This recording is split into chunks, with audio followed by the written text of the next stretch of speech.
Shalom, shalom. First off, I want to give all honor, all glory, all praises to Yahweh, Ba'ashem, Yahweh Shai, Ba'ashem, HaRakakodash. Peace, salutations to the Akims out there, delivering this truth, risking their lives with all humbleness, all meekness, truth, love, and sincerity. And the Aki and the Akwatium out there, those sisters out there learning this truth in silence. I'm going to play a little bit of this video and we're going to get into it. I'm going to get on discernment, measuring the time diligent in itself, like the Lord Yahweh was telling the Pharisees, Sadducees, and us, because we back here in these times again, right? The prophets and disciples, we back walking earth again, telling people the same thing, right? You could discern when to, I'm trying to get it to the right thing. You could discern right there. You could discern when to move your Bitcoin, right? When to date and talk to this girl, to this male, right? When to refinance your house, consolidate your credit cards, but you can't discern the times we in now. Let's get into it. Take a look at more headlines coming out today. World War III has already begun for the West's enemies, from Russia to North Korea. We're all in this now. Putin enemy warns, and they're asking, when is the West, the United States, going to acknowledge the fact that the enemies of the United States are lining up for global conflict in World War III? And take a look. Pentagon insider warns we are on the brink of World War III after the latest Iran attack. This coming out on Wednesday. And also, in addition to that, World War III, NATO holds the biggest drill since the Cold War in preparation for global conflict coming, World War III. Now, in addition to that, we've heard that one of the first things. I'm going to pause there right there, and we're going to get into something else, right? So, for starters, matter of fact, let's just get straight to it, right? We're going to get straight to 2nd Ezra, right? 2nd Ezra, chapter 9. We're going to start it at verse 1, right? So, this is exactly what, like I said, Lord Yahweh was saying, right? And exactly what the Most High has always told us, right? Yeah, no man knows a day or an hour, but if we understand the prophecies in the scriptures, we're going to know a season, right? So we need to understand this is what the Lord was saying. Like, hey, when you see all of these things mentioned before about the prophets and the disciples, don't be scared, don't be alarmed. It's not, if you keep in the law, right, you're going to get the understanding. It's not going to overtake you like a thief in the night. Like it's not going to overtake you. You're going to know that, hey, something's brewing, right? When you smell that food cooking in the kitchen, you know you're about to eat, but you don't know what time you're going to eat. You don't know exactly when that food is going to be done. But all you know, hey, mom in there cooking up something, I smell it in her in the room while I'm in there playing the game. You might eat at 7:12, 7:17, 7:32. You don't know. You don't know a day or an hour, but you know it's time to eat. So right now, look, it's go time, all right? We got a couple more prophecies to knock out, but it's coming. Anyway, let's get to it. Right, verse 1. He answered me then and said, measure thou the time diligently in itself. So the Most High has always told us, look, like, pay attention to the times, measure the time, count these prophecies. There's over 2,500 prophecies in the scriptures, right? And we're already above 2,500 and counting, right? Concerning the end times, like we're already there. So measure the time diligently in itself. And when thou seest part of the signs past, which I have told thee before. So he's saying, once you measure the time, once you see everything I told you before, verse 2, then shall you understand. So Ezra was found worthy. He's saying, then you shall understand that it's the very same time wherein Yahweh Ba'ashem Yahweh Shai, the highest, will begin to visit the world which he made, right? Therefore, when there shall be seen earthquakes and uproars of the people in the world, then you shall well understand. So let's slow down for a minute and chew our food for a minute. Look at verse 2, right? It says, then thou shalt understand. Skip down to verse 4. After some of these things happen and you measure the time, when you understand the prophecies, verse 4 says, then you shall well understand. You're going to really understand what's popping off now, right? That the Most High spake of these things from the days that were before thee, even from the beginning. So if you don't understand, if you ain't, we ain't keeping the law, the commandments, and we ain't into the prophecies. This is why the scriptures say, have your mind occupied in the prophecies. If you just, oh, I got faith, I'm a believer, I'm this, but you don't understand the prophecies, you're gonna be lost in the sauce, right? Matter of fact, let's get a little more, because if we go into Psalms 111, right? Psalms 111 verse 10. I love going here, right?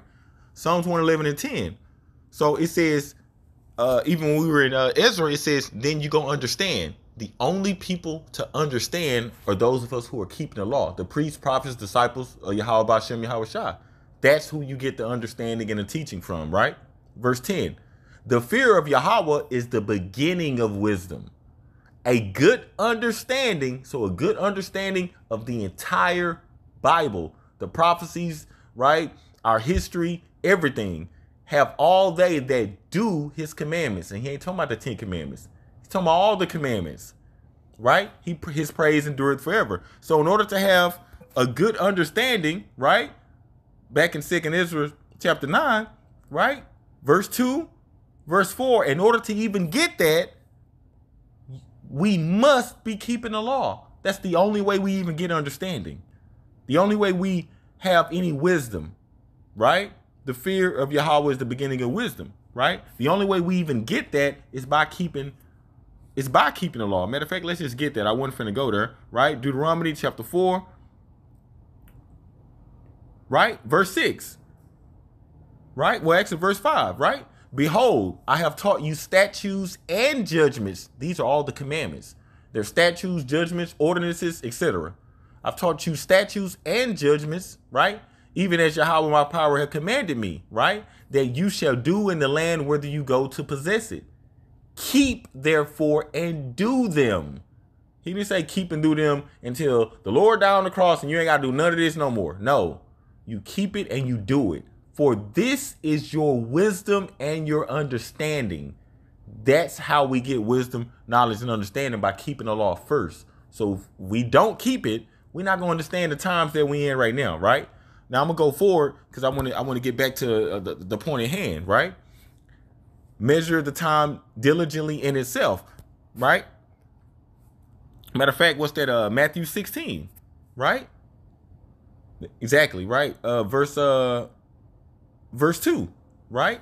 And he answered and said unto them who? The Pharisees and the Sadducees in verse 1, right? So Lord Yahweh answered and said unto them, when it is evening, right, you will say it will be fair weather, for the sky is red. And in the morning, it will be foul weather today, for the sky is red and lowering, right? So like weathermen, we have all that today. You can look up the 7 to 10 day forecast. Oh, ye hypocrites, you can discern the face of the sky. It's going to be a freeze today. Well, turn on your pipes, let your water drip. But you cannot discern the signs of the times. You could discern when your airline plane ticket's going to be high. You can say buy tickets on Tuesday and Thursday is cheaper. You could discern all this stuff, right? When the best time to buy shoes, buy dresses and all this, but you can't discern the times that we in, right? This is what he's getting into. Matter of fact, there was another one. Let's get into this right here, right? Right. So we talk about what we just went over in the video. Russia, China, Iran, right? We talk about World War III, what they calling it, but it's in the scriptures all over it, right?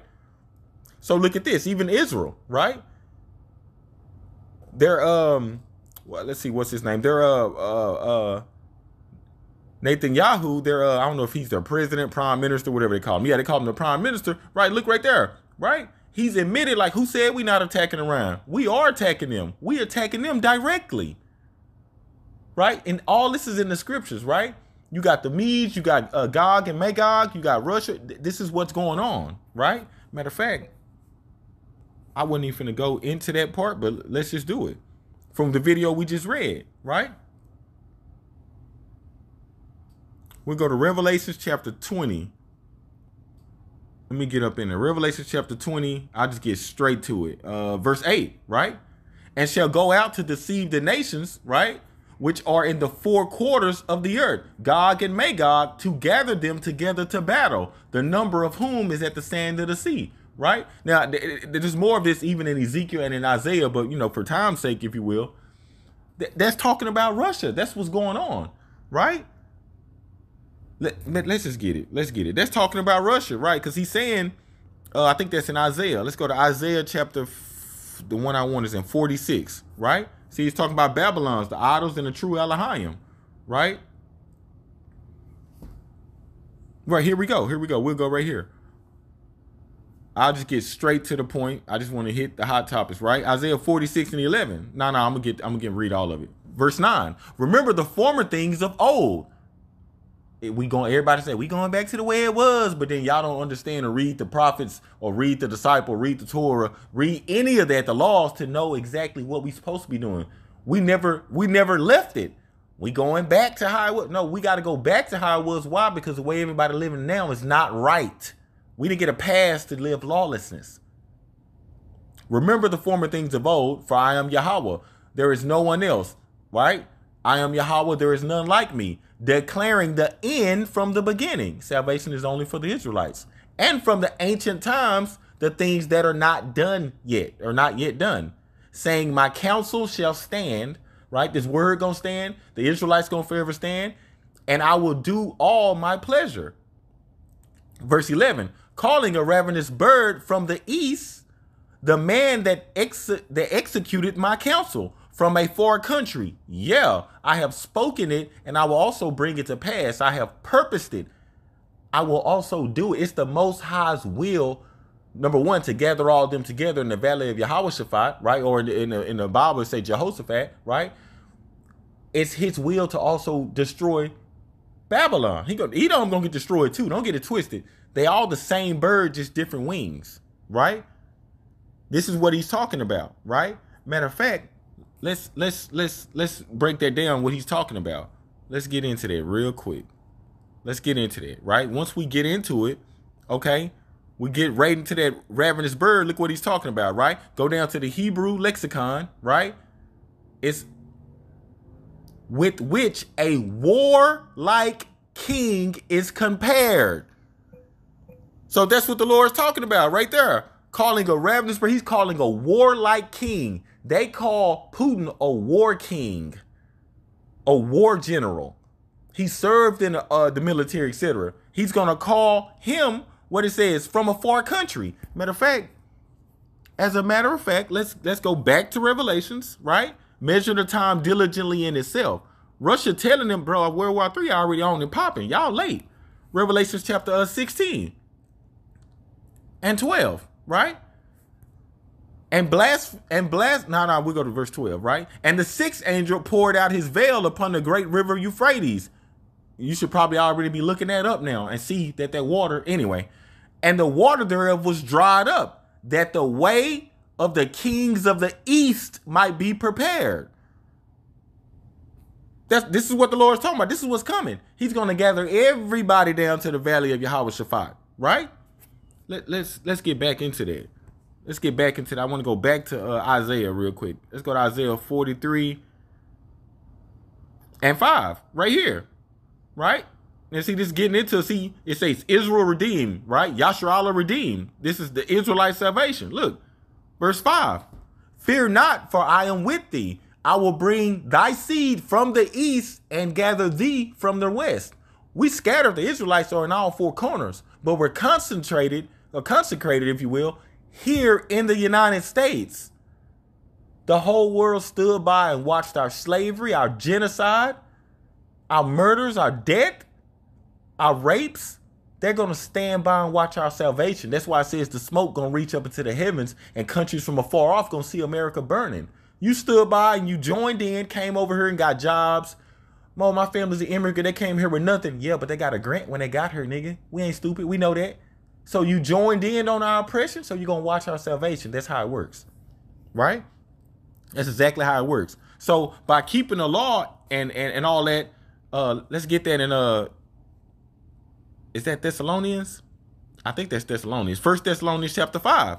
This is what, you see that? The day of the Lord, the day of Yahushua, right? Verse 4, but ye brethren, Israelites, are not in darkness, that the day should overtake you as a thief.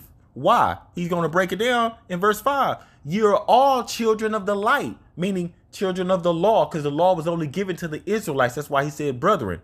And children of the day. We are not of night nor of darkness. Therefore, since you niggas should understand the law, therefore let us not sleep as do others, but let us watch and be sober, so it will not overtake us, right? It should not overtake us. Because those who have a good understanding of the times and discerning of the times, we understand the law. Look at Proverbs 6 and 23. right? That's the light he's talking about right there, right? I went to the wrong one, Salakia. Proverbs 6:23. Right.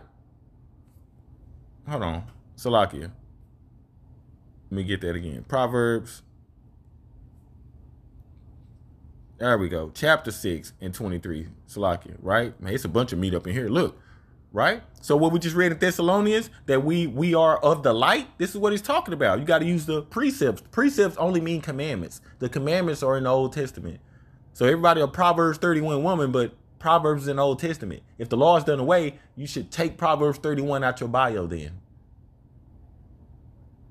Verse 23, for the commandment is a lamp. So the law is a lamp. And the law is light. So when he said, like, listen, y'all children of the light, we're children of the law. If this was in school, your professor would mark that wrong and say, that's not what that means. You should have flipped back to the thesaurus or to the dictionary or use Webster's to get the breakdown or get the etymology of the word. The law is light, and reproofs of instruction are the way of life, right? So if we measure in the time diligently in itself, we will understand what's really going on, right? Let's go to Joel chapter 3. This is what's going on, right? Look at that. Nations will be judged, which really means they're going to be killed, right? They going into captivity or death. They got two options. Like, I'm going to get you, sucker. You can take the window or you can take the stairs. Anyway, right? Here we go. I'll get straight to it. Verse 2. I will gather all nations and I will bring them down to the valley of Yahweh. That's Yahweh's judgment. They going into that wine press. This is World War III. And I will plead with them there for my people and for my heritage Israel, whom they scattered amongst the nations and parted my land. They parted the land physically and spiritually by scattering the Israelites. Physically, if you go over there and look at the Suez Canal, Israel is a part of Africa. They sliced the canal in it and then called it the Middle East. It was sitting on the same tectonic plate as Africa. That's why Africa, the whole continent, doesn't shift. They did this. All this is called out in the prophecies in the scriptures, right? So with that said, if we look at what's going on in the world, right? The United States just sent over, 20,000 troops to Israel. They're going to be there for a year. They said they're going to be there for a year or two. The Most High said he's going to gather them down there. He said, I'm going to gather them. He's gathered. We can't see what's slowly taking place, right? Over there, matter of fact, the Valley of Yahweh, it's right over there they got all those missiles and all that stuff over there in that Red Sea. It's a very large area, stretching about 1,500 miles long and wide. That whole area is the valley that the Most High is talking about. That's why the warships over there, the aircraft carriers over there, Iran sent one over there, Russia got one over there now, and China. We're in a hopeful year of prophecy. Like, there's only a handful of things left. So with that, measure the time diligently in itself. If we understand the scriptures and the prophecies, right? Like it says, the scriptures tell us, have our mind occupied in the prophecies, right? Then we would know what time it is, right? We would know that, should I go out and sign a 30-year mortgage right now or not? Right? So with that, hopefully you brothers and you Ox and you Akiums, Salak, I was reading email. So hopefully you Akiums and Aquatiums have been edified. With that, I'll say Shalom.